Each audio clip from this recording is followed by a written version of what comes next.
estamos tratando sobre algumas feridas do coração e como Deus nos orienta a tratar feridas do coração. Coisas que machucam a gente e que nós sabemos que Deus, na sua graça, trata. E a palavra do Senhor nos mostra Deus fazendo isso de uma forma muito graciosa. O que vimos até aqui foram vários detalhes a respeito disso. Vimos que Deus nos dá o grande privilégio de sermos usados uns com os outros, uns na vida dos outros, e nos mandamentos de mutualidade, Deus diz que nós devemos pastorear, aconselhar uns aos outros. E a ferramenta que nós devemos usar é a palavra de Deus. E isso na Escritura fica muito claro, como vimos em Colossenses. E outros textos da Escritura, vimos que aconselhar alguém tem a ver com usar adequadamente as informações que Deus nos dá para que nós possamos orientar as pessoas na medida em que nós aprendemos de Deus. Ou seja, o que nós transmitimos é aquilo que temos aprendido, mas não simplesmente pela nossa experiência, mas pela convivência com a palavra e a graça de Deus. O que vimos também que, em suma, o conselheiro é o Senhor. Na essência, é o Senhor quem faz esse papel, tanto o Pai, quanto o Filho, quanto o Espírito Santo. E vimos na palavra de Deus que o Deus triuno, ele é apresentado como aquele que nos conduz, aquele que nos aconselha. Mas existem alguns momentos que nós não estamos bem, nem com Deus. As situações são tão difíceis que às vezes nós ficamos até mesmo chateados com Deus. Diante de desventuras, dificuldades, angústias, tristezas, dores. E a gente fica meio bronqueado com Deus. E a gente faz algumas perguntas como Davi. Até quando, Senhor? Por que disso, Senhor? Que tamanho de dor é essa, Senhor? Por que isso com as outras pessoas, ou conosco, ou com pessoas que amamos ou queremos bem? Mas apesar de tudo isso, nós vimos na Escritura que Deus continua sendo Deus. E Ele é um poço de graça. É aquele que em meio a todas as circunstâncias demonstra que Ele é sábio, que a sua vontade é perfeita e que no fim de tudo Ele tem um propósito santo também. E nós vimos um exemplo semana passada, o exemplo de João, o primo de Jesus, aquele que havia nascido na mesma época que o Senhor Jesus, havia nascido um pouquinho antes dele e que tinha um propósito na vida dele, era anunciar que Jesus estava chegando, o reino de Deus estava próximo, o reino de Deus estava no meio deles e o reino de Deus havia chegado. Aquele que havia sabido a respeito dos milagres do Senhor Jesus, aquele que havia ouvido, visto, experimentado, aquele que havia batizado o Senhor Jesus e ouvido dos céus uma voz dizendo: esse é o meu filho amado, em quem tenho todo o meu prazer. A voz do próprio Senhor. Aquele que viu um pombo ver dos céus, que era o Espírito. Aquele que, contemplando o Senhor Jesus vindo, disse aos seus discípulos: eis o Cordeiro de Deus que tira o pecado do mundo. E logo depois ele diz: o Cordeiro de Deus que tira o pecado do mundo. Um homem que sabia exatamente quem Jesus era, mas quando viveu um momento difícil no final da sua vida, quando aprisionado por causa da sua função missionária, profética, lhe é pedida a cabeça por uma mulher ao rei. Ele está preso, o seu coração encheu-se de angústia, de dúvidas. Ele pede que 2 dos seus discípulos vá conversar com Jesus e faça a seguinte pergunta. Pergunte para ele se ele é realmente o Messias ou se devemos esperar outro. No meio da angústia, o coração dele encheu-se de dúvidas. E Jesus respondeu, fazendo milagres e relembrando das promessas. Promessas lá do Antigo Testamento. E respondendo de maneira suficiente para que aquele momento pudesse ser tratado com a verdade e com poder, com graça. Um dos maiores desesperos que o indivíduo pode ter é o da ausência de Deus. Não é nem da iminência da morte, mas do sentimento de que Deus não está próximo. E nós falamos sobre isso aqui semana passada, conversando um pouquinho a respeito da vida de Jó. O problema dele maior não era perder filhos ou propriedades, ou até mesmo a saúde à beira da morte, mas quando ele se sentiu como se estivesse distante de Deus. Mas a alegria plena dele foi dizer, eu conhecia Deus só de ouvir falar, mas agora os meus olhos te veem. Hoje nós vamos para o exemplo melhor que nós temos, que é o do Senhor Jesus. Ele enfrentando uma crise existencial. Apesar de ser Deus, Jesus também era homem. E não podemos nos esquecer disso. Ele era homem e ele vivenciou realidades de homem. Sendo também Deus, ele era verdadeiramente Deus e ele era verdadeiramente homem. Ele não deixou de ser homem, ele não deixou de ser Deus. Ele não foi mais homem e ele não foi menos Deus. Ele era as duas coisas 100%. Isso é um milagre. Isso é algo completamente diferente de tudo aquilo que já existiu ou existirá. Ele não se misturou no sentido de que ele era menos ou mais, ou ele era a combinação das duas coisas. Ele era essas duas naturezas juntas. Não tente explicar isso. A Escritura simplesmente diz, ele era vero Deus, vero homem. Isso é maravilhoso demais, porque ele tinha que ser Deus, para que ele pudesse agir de maneira suficiente a favor de todos os homens. E ele tinha que ser homem, para que ele pudesse representar homens como nós. Se ele não fosse como nós, ele não poderia nos representar. Nos ser no nosso lugar. Se identificar, ou nós nos identificarmos nele. Ok. E aí nós vamos para Mateus capítulo 26. Eu os convido, por favor, a fazerem isso comigo. Evangelho de Mateus, capítulo 26. Nós nos encontramos aí num momento bem difícil do ministério do Senhor Jesus.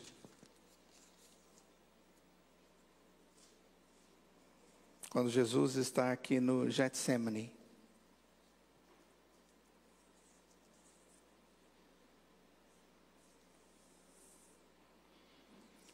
Diz assim, em seguida, foi Jesus com eles a um lugar chamado Getsemane e disse a seus discípulos, assentai-vos aqui enquanto eu vou ali orar. E levando consigo a Pedro e aos 2 filhos de Zebedeu, começou a entristecer-se e a angustiar-se. Então lhes disse, a minha alma está profundamente triste até a morte. Ficai aqui e vigiai comigo. Adiantando-se um pouco, prostrou-se sobre o seu rosto, orando e dizendo, meu Pai, se possível, passe de mim este cálice. Todavia, não seja como eu quero, e sim como tu queres. E voltando para os discípulos, achou-os dormindo e disse a Pedro, então nem uma hora pudestes vós vigiar comigo? Vigiai e orai para que não entreis em tentação. O espírito, na verdade, está pronto, mas a carne é fraca.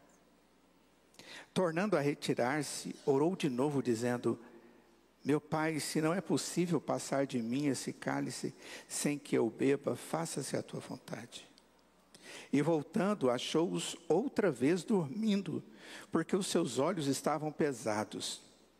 Deixando-os novamente, foi orar pela terceira vez, repetindo as mesmas palavras. Então, voltou para os discípulos e lhes disse: ainda dormis e repousais? Eis que é chegada a hora, e o Filho do Homem está sendo entregue nas mãos de pecadores. Levantai-vos, vamos, eis que o traidor se aproxima. Falando ele ainda, e eis que chegou Judas, um dos 12, com ele grande turba, com espadas e porretes, vinda da parte dos principais sacerdotes e dos anciãos do povo. Ora, o traidor lhes tinha dado este sinal: aquele em que eu beijar é este, prendei-o. E logo, aproximando-se de Jesus, lhe disse: salve, mestre, e o beijou. Jesus, porém, lhe disse: amigo, para que vieste? Nisso, aproximando-se eles, deitaram as mãos em Jesus e o prenderam. E eis que um dos que estavam com Jesus, estendendo a mão, sacou da espada e, golpeando o servo do sumo sacerdote, cortou-lhe a orelha. Então Jesus lhe disse: embainha a tua espada, pois todos os que lançam mão da espada, a espada perecerão. Acaso pensas que não posso rogar a meu Pai, e Ele mandaria neste momento mais de 12 legiões de anjos? Como, pois, se cumpririam as Escrituras, segundo as quais assim deve suceder? Naquele momento, disse Jesus às multidões: saístes com espadas e porretes para prender-me como um salteador? Todos os dias no templo eu me assentava convosco ensinando, e não me prendestes. Tudo isto, porém, aconteceu para que se cumprissem as escrituras dos profetas. Então os discípulos todos, deixando-o, fugiram. Vamos orar. Ó Deus, nós sabemos que há momentos em nossas vidas em que não sabemos como procurar respostas e conforto. Mas nós sabemos que no Senhor e na Tua Palavra existe isso. Ó Deus, nós sabemos que durante os tempos de crise, é muito comum nós permitirmos que nossas emoções controlem as nossas expectativas e as nossas decisões. Mas nós desejamos e imploramos para que o Senhor nos ensine a agirmos diferente disso. Ensina-nos através da atitude do Teu Filho Jesus, a dependermos do Senhor. Por mais que seja crítica a situação, que possamos saber, ó Pai, que o Senhor é maior do que qualquer turba, qualquer inimigo, qualquer angústia, qualquer dor. Em nome de Jesus. Amém.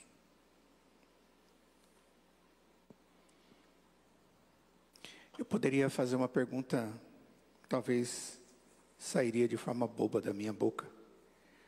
E a pergunta seria: qual de nós nunca passou por uma crise ou situação de crise em nossas vidas? Todos nós já passamos.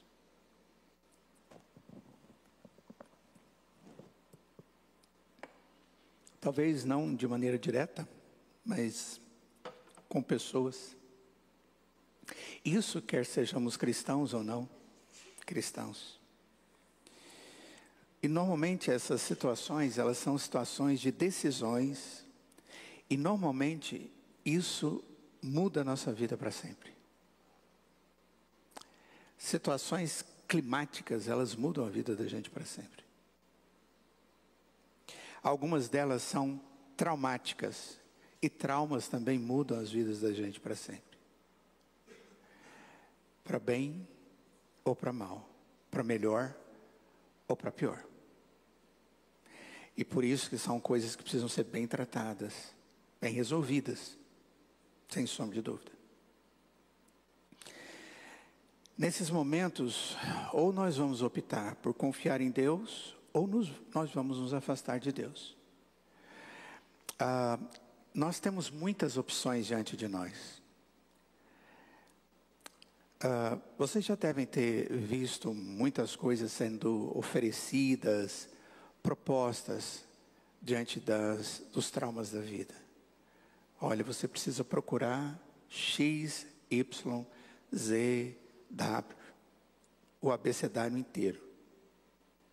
Olha, se você não tratar isso, isso vai ser problema.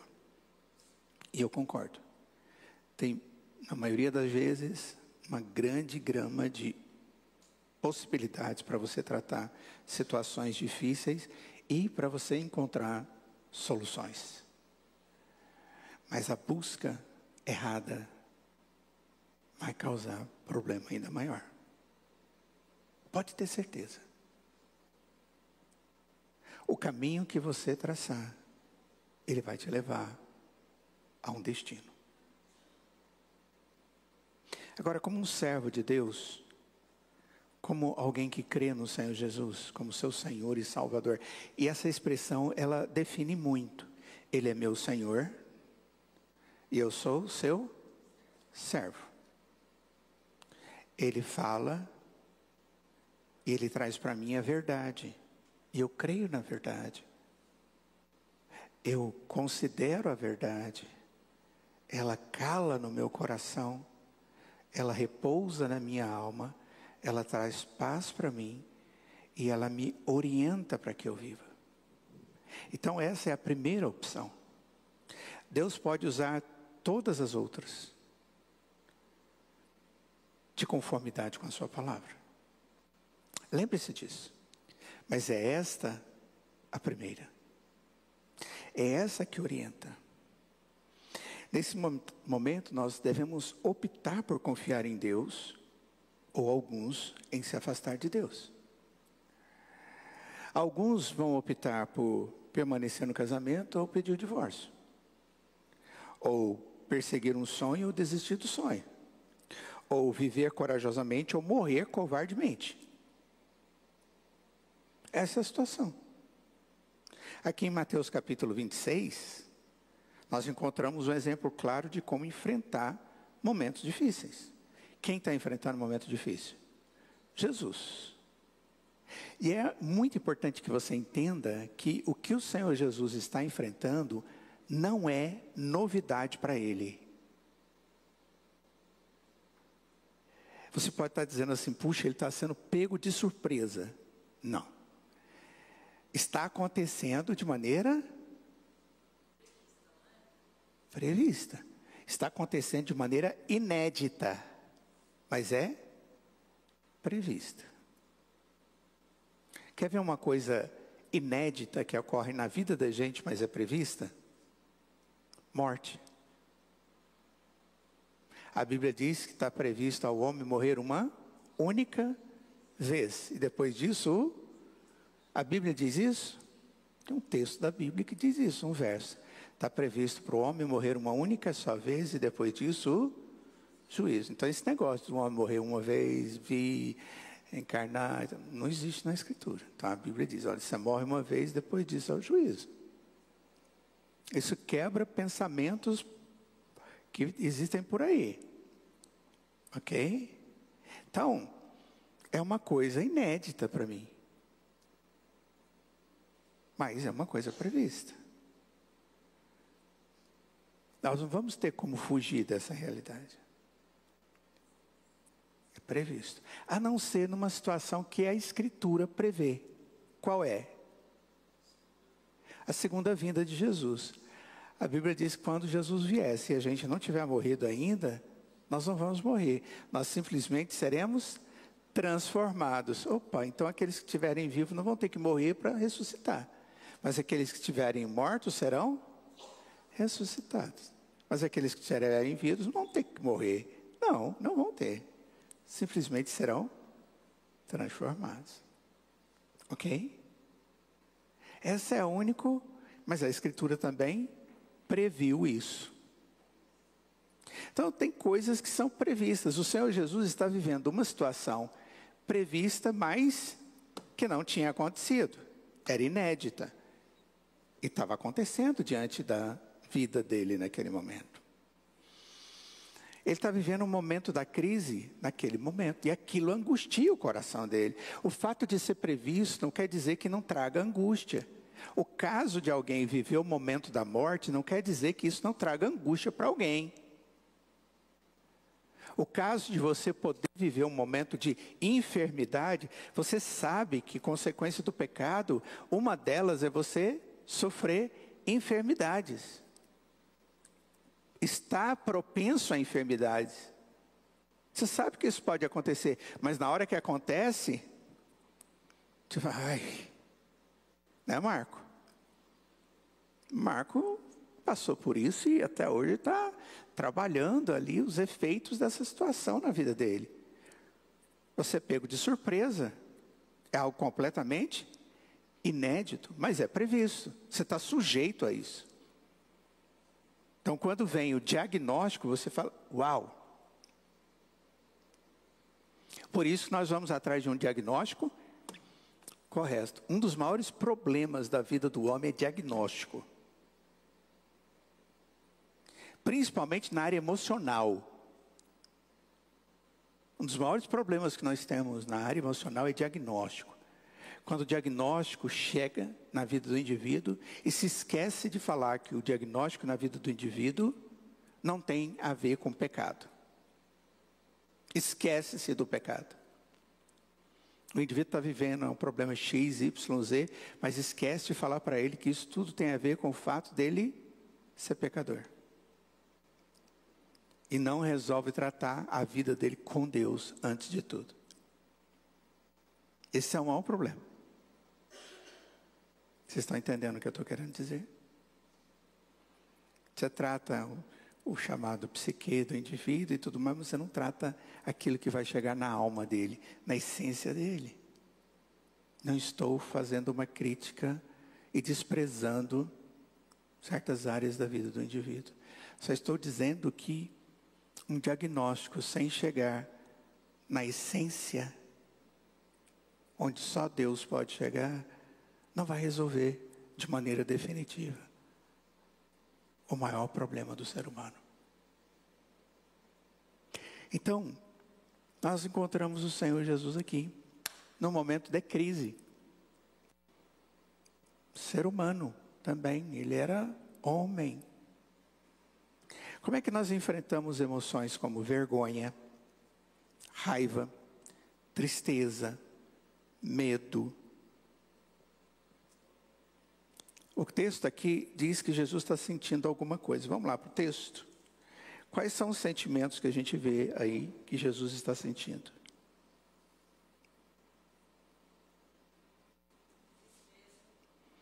Tristeza.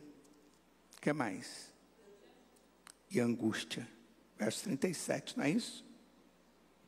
O texto diz, tomado de tristeza e de angústia.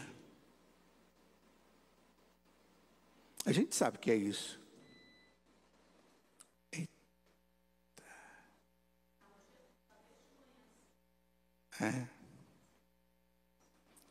Acho que é essa mexeção aí nos fios para baixo. Mas tudo bem.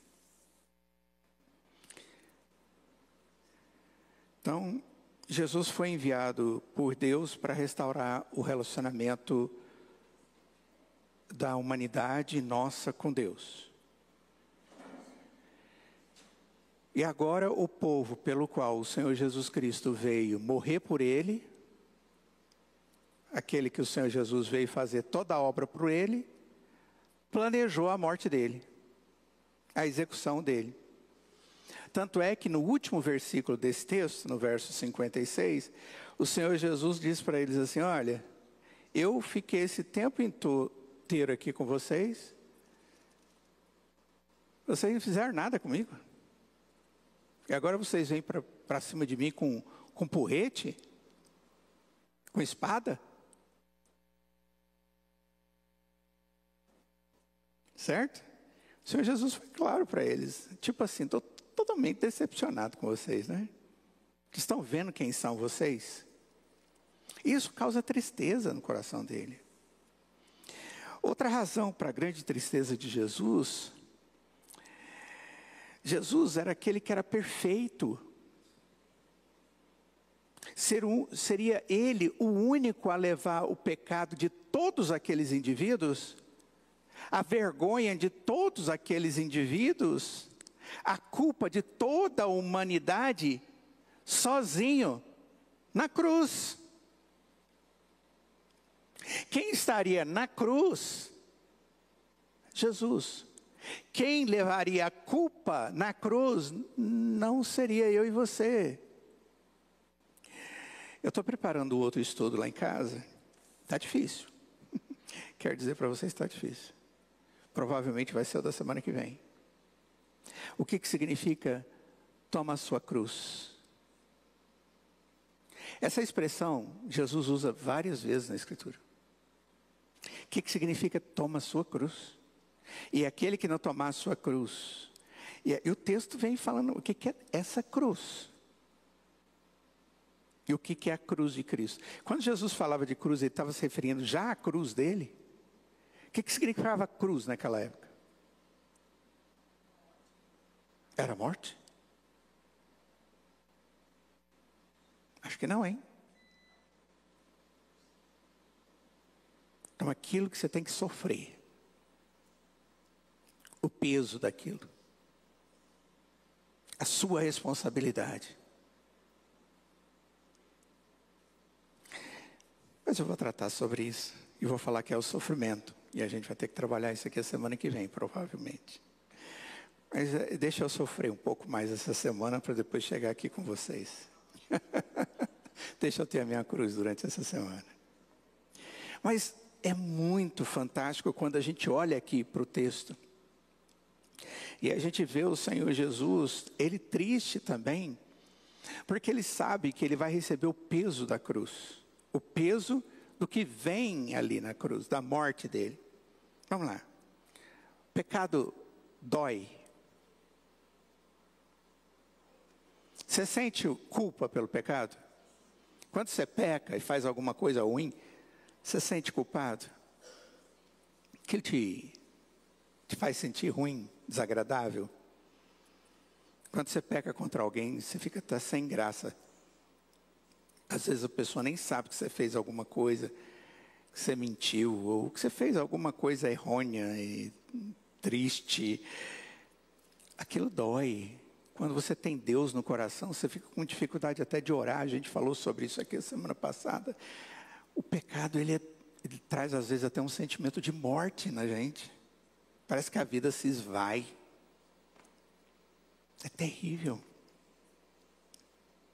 Um pecado faz isso na vida da gente. Agora imagina. Todos os meus pecados, da minha vida inteira. Todos os seus pecados, Fernando. Da Iridã, do pastor Jairo, meu. Todos os nossos. Todos os pecados daqueles que são chamados para serem de Deus. São colocados sobre Jesus Cristo de uma vez só, na cruz. O peso da culpa, da penalidade. Por causa do seu pecado, você recebe a pena da morte. Está aqui o peso da morte por causa dessa culpa. E tudo isso é colocado sobre ele de uma única vez, de forma intensa. Puf! E ele recebe isso tudo de uma vez. Puf! Já pensaram que dor é essa? Isso traz angústia. Só de imaginar isso, o Senhor Jesus estava angustiado. A Escritura diz que ele sua e o suor dele traz gotas de sangue. A morte de Jesus não foi simplesmente uma morte de um mártir, mas a morte de um substituto no nosso lugar. Ele morreu em nosso lugar por nossos erros contra Deus. Não foi ele que errou, ele era santo. Ele é santo.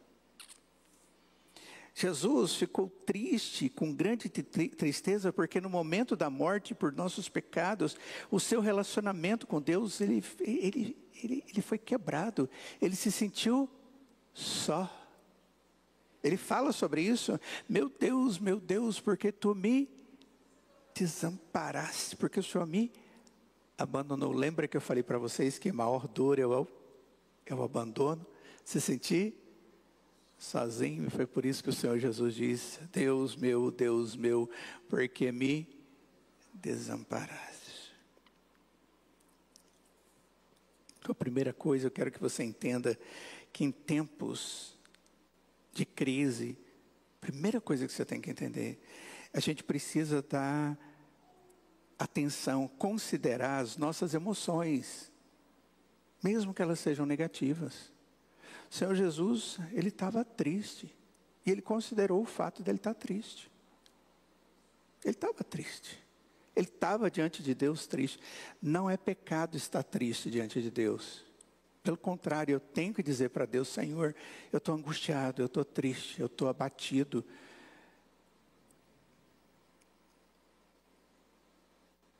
Eu estou qualquer coisa.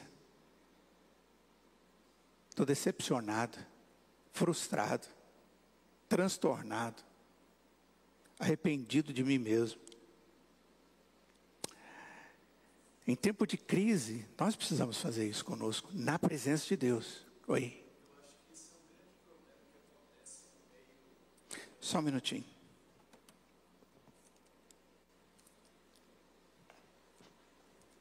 Esse aí? Tá.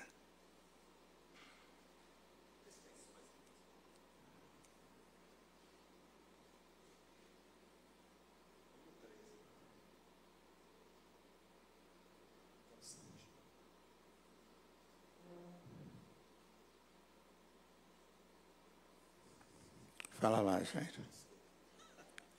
Eu acho que o grande problema, e disso que você está falando, ocorre no meio evangélico, que os crentes eles se acham uma obrigação de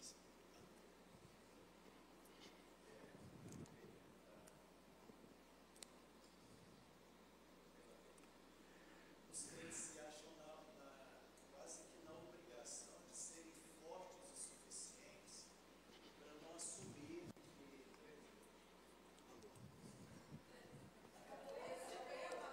Alô, aí. Os crentes, eles se acham assim, parece que é vergonhoso ele assumir que está angustiado, que está depressivo, que está com um problema assim emocional. Parece que nós precisamos ser super crentes. Isso é cobrado, muitas vezes é cobrado em muitas igrejas, de muitas lideranças. Isso aí, não, você é crente, essa angústia é falta de fé, essa tristeza é falta de fé. E eu acredito que muitas vezes aumenta mais ainda o problema, mais ainda o sofrimento. Ok. Isso é verdade. E ainda mais se for um líder. A coisa piora mais ainda. Você podia focar um pouco mais aqui? Quadro. Então, essa cobrança, ela é injusta. Você vai perceber, o próprio Senhor Jesus, ele chega diante do Pai e ele conta. Você pode dizer, mas o Pai não sabia disso? Claro que sabe. Claro que sabe. Deus sabe o que está passando no meu coração, mas Deus quer que nós falemos a respeito da nossa realidade, que nós demonstremos a nossa dependência para o exercício daquilo que é a nossa realidade. Então o Senhor Jesus, ele estava angustiado. Ele sobe ao Getsêmani, porque ele sabe que está chegando exatamente a entrega dele. Ele sabia que aquele indivíduo, olha, o traidor vai ser demonstrado. E os discípulos começaram a olhar, quem será, quem será, quem será, não sou eu, não sou eu. Mas Judas já sabia que era ele. Jesus sabia. E ele sobe porque ele sabe que está chegando a hora. E ele chama 2 dos discípulos, vem comigo porque eu estou tomado de tristeza, eu estou angustiado. E a gente precisa orar e eu preciso de ajuda. Eu preciso que vocês orem comigo, vocês sejam meus companheiros.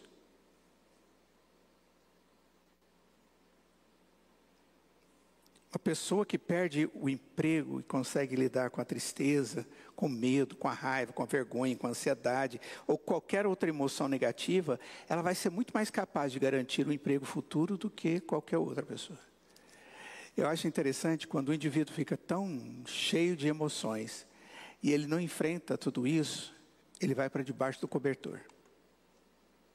Ou ele vai para dentro de uma bermuda. E o pé, uma havaiana. E ele não resolve o problema dele.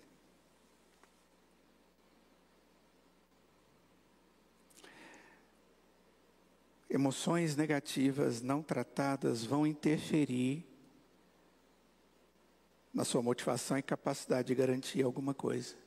E se você não fizer isso, principalmente diante daquele que pode agir no seu coração e na sua vida e abrir portas, não vai acontecer nada. Esse se chama Deus. Jesus Cristo, quando confrontado com a crise, ele respeitou sua situação negativa e a primeira coisa que ele fez foi chegar na presença do Pai, com aquilo que ele tinha no coração.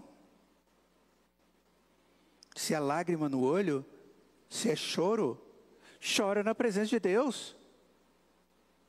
Aprenda a fazer isso, antes de tudo, na presença de Deus. Quando você perde a saúde, perde o seu querido ente, reserve um tempo para lamentar a sua perda, a sua angústia, a sua ansiedade, na presença de Deus. Quando você tiver que tomar uma decisão importante na sua vida, lide primeiro com as suas emoções negativas, para tomar a sua decisão, para a sua cabeça ficar clara, na presença de Deus. Esse é o lugar. E não começar a conversar com todo mundo. É na presença de Deus. E aqui vai uma palavrinha para cada um de nós, mas em especial para você, querida irmã. Vocês gostam, é por natureza, de compartilhar. O primeiro compartilhamento é com o Senhor. Não se esqueça disso.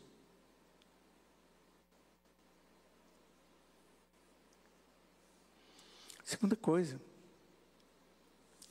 aprenda a buscar alternativas dentro da vontade de Deus.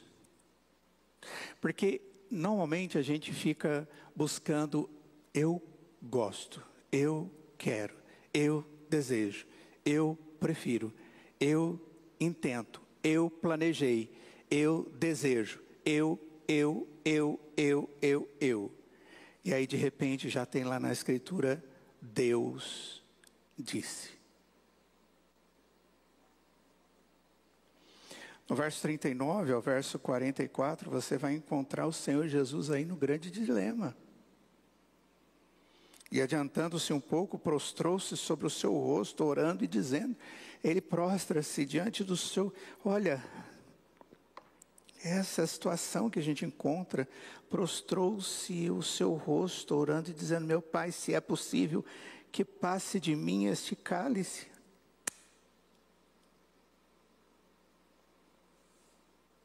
Se for possível, tira de mim essa situação, mas não seja como eu quero e sim como tu. Meu coração aqui está querendo algo que é a sua vontade que tem que ser feita. Depois ele volta, os discípulos estão lá dormindo. Não é possível, vocês não estão orando comigo, me ajudando, porque eu estou fragilizada. E aí ele volta. E ele ora de novo, e se possível, se não é possível que esse cálice passe de mim, sem que eu beba, faça a tua vontade. É a sua vontade, é a sua vontade, é a sua vontade. Então, antes de eu colocar a minha vontade, antes de eu colocar o meu desejo, antes de eu colocar o meu planejamento, antes de eu colocar a minha decepção, porque o meu planejamento está indo embora, Senhor, eu vou me submeter à tua vontade acima e antes de qualquer coisa, custe o que custar.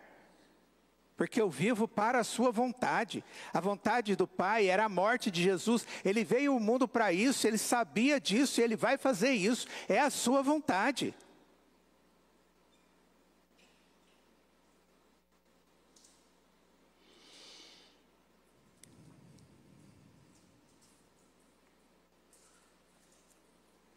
Eu fico pensando, quando você ou outras pessoas que você conhece estiverem em uma situação difícil, não pense que Deus não quer que uma situação não mude.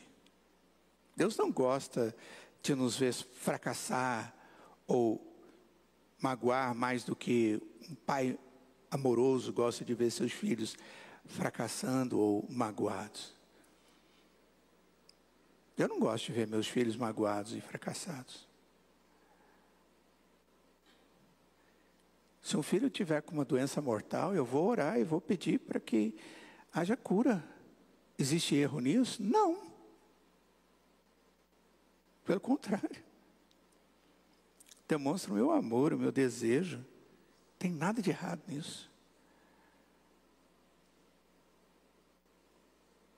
Mesmo que seu casamento tenha sido difícil há anos, peça e busque melhorias no seu casamento. Sabe por quê? Porque não é a vontade de Deus uma separação. Quando confrontado com uma crise, Jesus pediu alternativas dentro da vontade de Deus? Não. Ele pediu a vontade de Deus.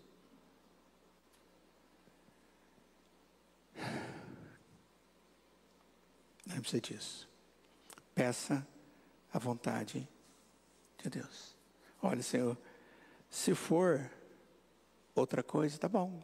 Mas não é a sua vontade. Estou aqui prontinho. Cuidado com isso. Porque senão você vai começar a brigar com Deus. Nossa, planejei, idealizei, formatei, quis. Essa é a menina dos meus sonhos. Sonhei com ela, pensei nela, planejei, investi 4 anos. Não é a vontade de Deus. E aí? Não vai dar certo nunca.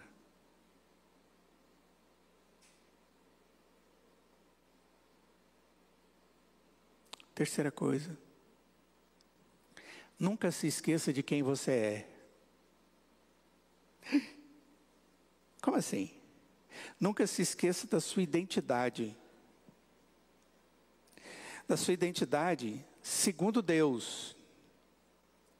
Olha só o verso 45. Então voltou-se para os discípulos e lhe disse: vocês ainda estão dormindo e descansando, eis que é chegada a hora, e o Filho do homem está sendo entregue nas mãos de pecadores. Eu continuo sendo o Filho do homem. Eu vou ser entregue nas mãos de pecadores, mas eu continuo e sempre continuarei sendo o Filho do homem. No verso seguinte, o que eles vão fazer? Sair tudo correndo e vão deixar o Filho do homem sozinho. Mas ele vai deixar de ser o Filho do homem? Não, ele vai continuar sendo o Filho do homem. Eu não vou deixar de ser quem eu sou.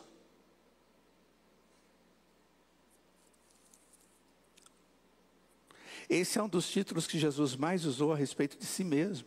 Ele sabe quem ele é. Esse é um título que é dado a Jesus lá no Antigo Testamento. É um título para Deus, daquele que salvaria seu povo através da sua morte, depois ressuscitaria dos mortos e retornaria no futuro para governar o seu reino, o Filho do homem. E esse é Jesus. E ele está dizendo: eu sou o Filho do homem. Tudo isso tem que acontecer, mas o Filho do homem é o Filho do homem. E agora vai continuar o projeto, e o projeto agora é, imediatamente, eu vou ser entregue nas mãos dos pecadores.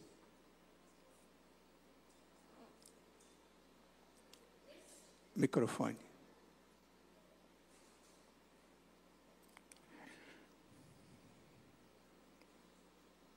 Aqui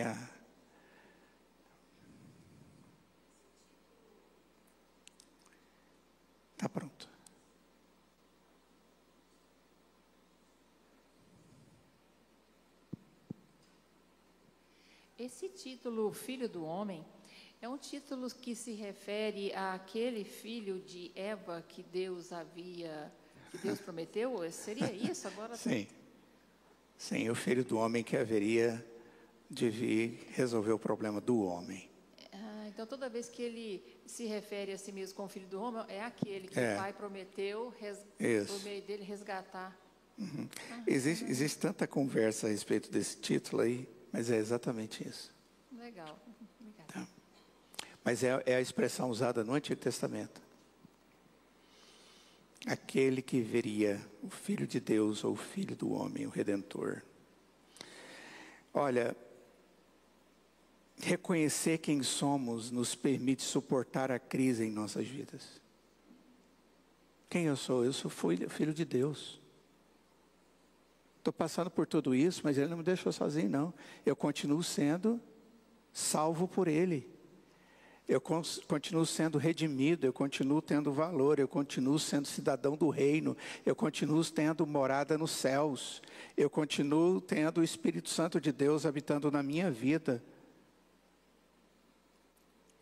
Entende isso? A minha identidade não foi perdida, aquela identidade que Deus me deu quando Jesus passou a ser o meu Salvador e o Espírito passou a ser morada em mim.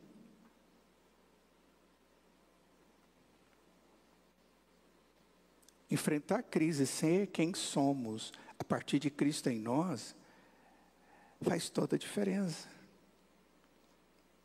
Nós somos filhos de Deus. E nós continuaremos vivendo mesmo depois do túmulo. Por mais que uma crise seja insuportável para muitas pessoas, nós podemos suportar. Apóstolo Paulo, em Romanos capítulo 8, no verso 18. Eu já expus esse texto para os amados em 3 sermões. Por sinal, vocês me viram pregar 3 sermões nesse texto. Romanos 8, verso 18. Que diz: considero que nossos sofrimentos atuais não podem ser comparados com a glória, maravilhoso futuro, que será revelado em nós. Ou seja, nada pode ser comparado àquilo que vai ser revelado no futuro. Isso aqui tudo é momentâneo.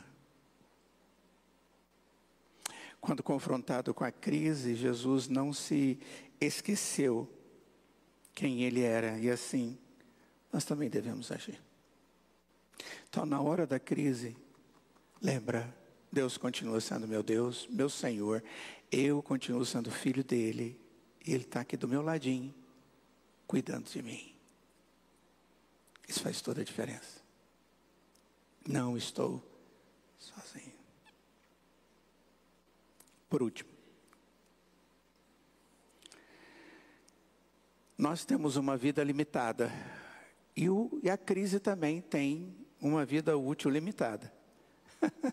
Crise passa, gente. Essa semana meu pai virou para mim e falou assim: tudo é passageiro. Na hora do almoço, a gente estava lá almoçando tudo. E a gente falando de comida, Thaís estava lá também. Ela falando de bife, não sei o que, de cebola e bife acebolado. Ele falando da mãe dele, que fazia um bife acebolado e que um dia, isso lá em 1900, uns 80 anos atrás, segundo ele, que a minha avó estava fazendo um bife muito cheiroso, acebolado, e que uma mulher grávida passou na rua, em Araguari, e uma mulher grávida passou na rua, bateu na porta dela e falou assim: o bife da senhora está cheirando tanto, eu estou grávida, eu queria muito comer um bife desse. Ela botou a mulher para dentro para comer o bife que ela estava fazendo. E a Thaís falou: olha, minha avó também fazia um bife muito gostoso, inigualável. Ele disse: pois é, mas tudo passa. Inclusive sofrimentos, crises. Só que quando a gente está passando, a gente acha que nunca vai passar. Inclusive a nossa vida, ela passa. Jesus foi alguém que reconheceu que Deus tem um tempo de começo e um fim para tudo. 5 vezes João registra Jesus dizendo que seu tempo ainda não havia chegado. Meu tempo não chegou. Ele diz, não chegou o tempo para ser revelado como filho do homem ou para morrer como filho do homem. Ainda não, ainda não, ainda não. Mas nessa passagem, Jesus reconheceu que o seu tempo havia terminado. Em Eclesiastes, capítulo 3, do verso 1 ao verso 8, vai falar que há um tempo para tudo e uma época para todas as atividades debaixo do céu. Você vai ler isso até o verso de número 8. Muitas vezes, crises desnecessárias ocorrem porque não reconhecemos que tudo tem uma vida útil limitada. A gente alimenta demais ela. A gente fica estendendo ela. Ela já devia ter acabado, mas a gente fica esticando ela. A gente gosta de crise. Tem gente que gosta de ficar reclamando de crise. Aí a gente fica vivendo ela. É o amante da ansiedade. Já falei sobre isso aqui para vocês.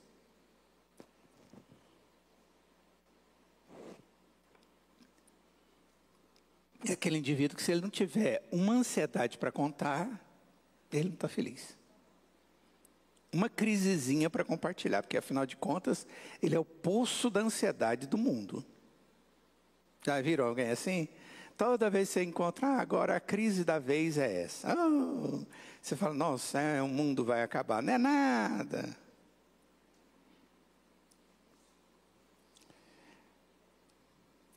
Quais são as nossas ansiedades? A saúde dos nossos pais, os nossos corpos, a nossa casa, o nosso carro, o pneu do carro que está careca.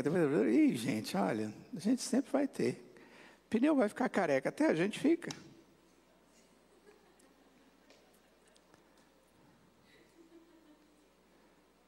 Não é, Fernando? Só se olhar de lado ali, ó, você fica mais tranquilo.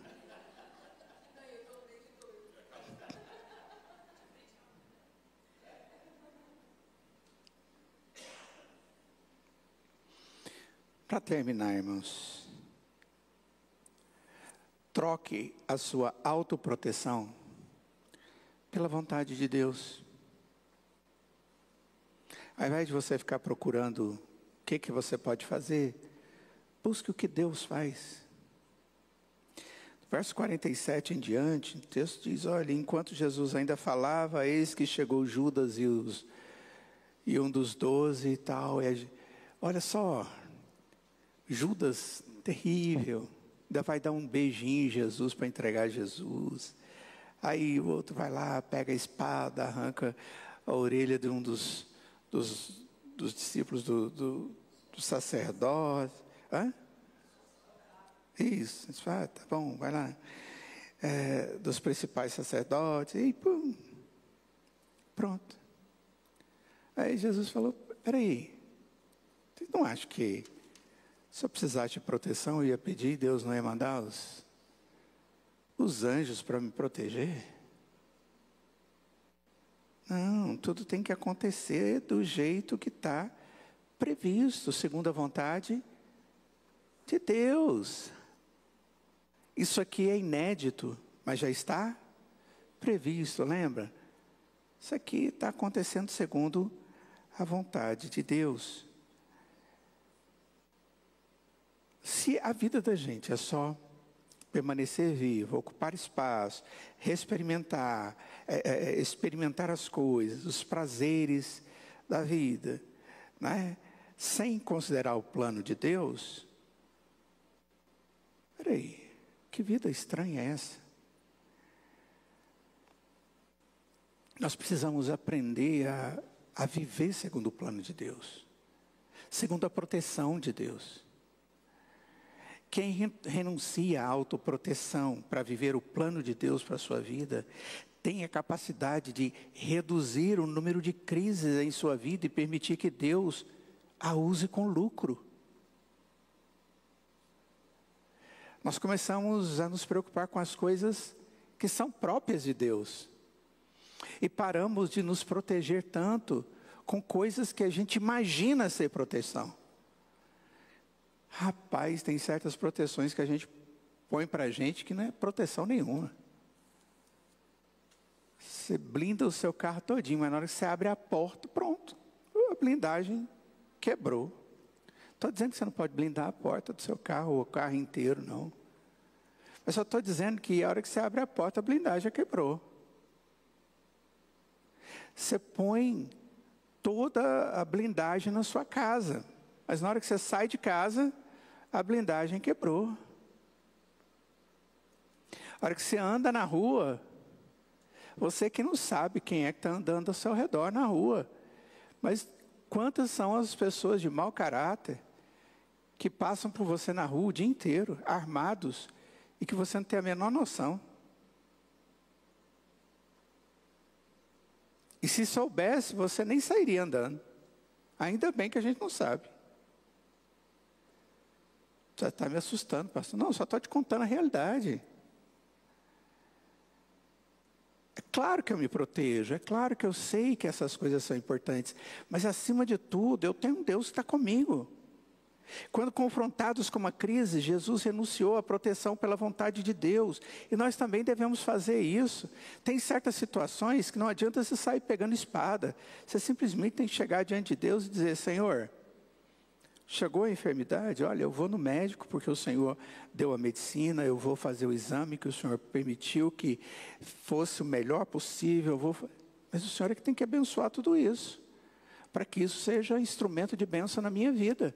O Senhor coloque competência no profissional, o Senhor coloque qualidade no medicamento, o Senhor coloque tudo, mas quem usa tudo isso de maneira eficaz na minha vida, e não precisa nem disso para trazer cura sobre meu corpo, é o Senhor. Eu dependo do Senhor. Se isso tudo for usado para a glória do Senhor e para o meu bem, é que será usado. Porque eu dependo da tua vontade. Eu já falei isso aqui uma vez para vocês. O conceito de crise em chinês é representado por duas palavras: perigo e oportunidade. Uma crise é um perigo, mas também é uma oportunidade.